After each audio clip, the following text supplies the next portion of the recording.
Hi అండి, welcome back to my channel. నేను మీ శివకుమారి. ఈరోజు వీడియోలో ఆరోగ్యానికి ఎంతో మేలు చేసే గుమ్మడికాయ అండి. గుమ్మడికాయ హార్ట్కి చాలా మంచిది. బ్లడ్ ప్యూరిఫై అవ్వడానికి, బ్లడ్ సర్క్యులేషన్ చక్కగా అవ్వడానికి, చాలా హార్ట్ మంచిగా పనిచేయడానికి బాగా పనిచేస్తుందండి గుమ్మడికాయ. సో గుమ్మడికాయతో హల్వా అయితే చేసుకుందాం. చాలా సింపుల్గా చేసుకోవచ్చు. ఫస్ట్ టైం చేసేవాళ్ళు కూడా చాలా ఈజీగా చేసుకోవచ్చు. ముందుగా అయితే నేను ఒక హాఫ్ కేజీ వరకు గుమ్మడికాయ తీసుకున్నాను. గుమ్మడికాయ తీసుకొని దీన్ని శుభ్రంగా పీల్ చేసేసుకోవాలి. కడిగేసుకుని పీల్ చేసేసుకొని ఇది లోపల ఉన్న ఇత్తులన్నీ తీసేసుకోవాలండి. గింజలు ఉంటాయి కదా, ఆ గింజలన్నీ రిమూవ్ చేసేసుకోవాలి.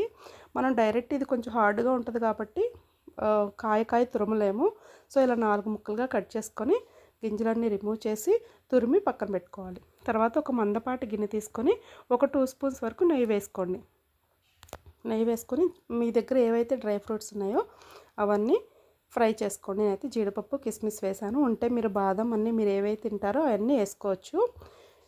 నేతిలో రోస్ట్ చేసి మరీ ఎక్కువ మాడనివ్వకండి, జస్ట్ వేయించి తీసేసుకోండి. ఇదే పాన్లో మనకి చూడండి ఈ కలర్ రావాలన్నమాట. మరీ ఎక్కువ అవసరం లేదు. ఎక్కువ బ్రౌన్ కలర్ వచ్చేస్తే చేదు వచ్చేస్తాయి. ఈ డ్రై ఫ్రూట్స్ అన్నీ తీసి ఒక ప్లేట్లో పెట్టేసుకోండి. ఇదే పాన్లో ఒక 2 స్పూన్స్ వరకు మళ్ళీ నెయ్యి వేసుకోండి. నెయ్యి కరిగిన తర్వాత మనం తురిమి పెట్టుకున్నాం కదా గుమ్మడికాయ, అది మొత్తం యాడ్ చేసేసేయండి. చాలా సింపుల్గా చేసుకోవచ్చండి. చాలా అంటే చాలా బాగుంది. మొత్తం మగ్గే వరకు మూత పెట్టుకొని మగ్గనివ్వండి. మొత్తం దగ్గరకల్లా అయిపోతుందన్నమాట. మనకి ఒక 15 to 20 మినిట్స్లో మొత్తం మగ్గిపోతుంది. మూత పెట్టుకుని సిమ్లోనే పెట్టాలి. ప్రాసెస్ అంతా హైలో పెట్టకూడదు. సిమ్లో ఆర్ మీడియం ఫ్లేమ్లో చూసుకొని దగ్గరుండి తిప్పుతూ మొత్తం దగ్గరకంతా వచ్చే వరకు, గుమ్మడికాయ బాగా ఉడికిపోయే వరకు మనకి కన్సిస్టెన్సీ చూస్తే తెలిసిపోతుంది. ఆ వాటర్ గుమ్మడికాయలో ఉన్న వాటర్ అంతా తీసేసుకుంటుంది అన్నమాట, ఎగిరిపోతుంది.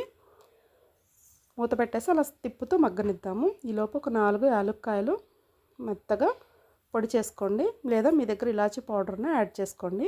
ఇలా అప్పటికప్పుడు దంచుకొని వేసుకుంటే చాలా బాగుంటుందండి. ఇప్పుడు నేను 1/2 కేజీ గుమ్మడికాయ కదా, ఒక 200 గ్రామ్స్ వరకు పంచదార తీసుకోండి. ఇది కరెక్ట్గా సరిపోతుందండి. తీపి తక్కువ తినేవాళ్ళు కొంచెం తగ్గించుకోండి.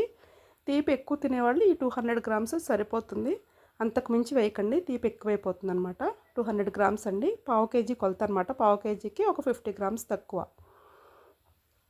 1/2 కేజీ గుమ్మడికాయకి ఒక 200 గ్రామ్స్ పంచదార సరిపోతుంది. పంచదార అంతా కరిగి దగ్గరకు అయ్యే వరకు తిప్పుతూ ఉండండి. ఆ తర్వాత మనం దంచి పెట్టుకునే యాలకుల పౌడర్ కూడా యాడ్ చేయండి. ఈ పంచదార అంతా కరిగిపోయిన తర్వాత కొంచెం వాటరిష్గా ఉంది కదా, మొత్తం ఈ వాటర్ అంతా ఎగిరిపోవాలన్నమాట. ఎగిరిపోతే మనం ఇప్పుడు ఫ్లేమ్ కొంచెం అడ్జస్ట్ చేసుకొని దగ్గరే ఉండి మొత్తం దగ్గరకు వచ్చే వరకు తిప్పుకోవాలి. చాలా సింపుల్గా అయిపోతుందండి. మనకి ఒక 20-25 మినిట్స్లో మనకైతే హల్వా అయితే రెడీ అయిపోతుంది. చూడండి మనకి రెడీ అయిపోయింది, దగ్గరకు వచ్చేసింది కదా. ఆ వాటర్ అంతా పీల్ చేసుకొని పంచదార వేసిన తర్వాత ఎక్కువ టైం ఏం పట్టదండి. ఒక 10 మినిట్స్లో మనకు రెడీ అయిపోతుంది. ఇప్పుడు మనం ముందుగా వేయించుకొని పెట్టుకున్న డ్రై ఫ్రూట్స్ అన్నీ వేసేసేయండి. ఒక 2 స్పూన్స్ వరకు నెయ్యి వేయండి. గీ వేస్తే చాలా బాగుంటుంది. మనకి ఇది 1 వీక్ వరకు నిల్వ ఉంటుందండి బయట. మనం ఏం ఫ్రిడ్జ్లో పెట్టవసరం లేదు, చాలా బాగుంటుంది. ఈ డ్రై ఫ్రూట్స్ అన్నీ వేసి దింపేసుకోవడమేనండి. టేస్టీ గుమ్మడికాయ హల్వా అయితే రెడీ అయిపోయింది. నచ్చిందా? అయితే లైక్ చేసేయండి. Thank you.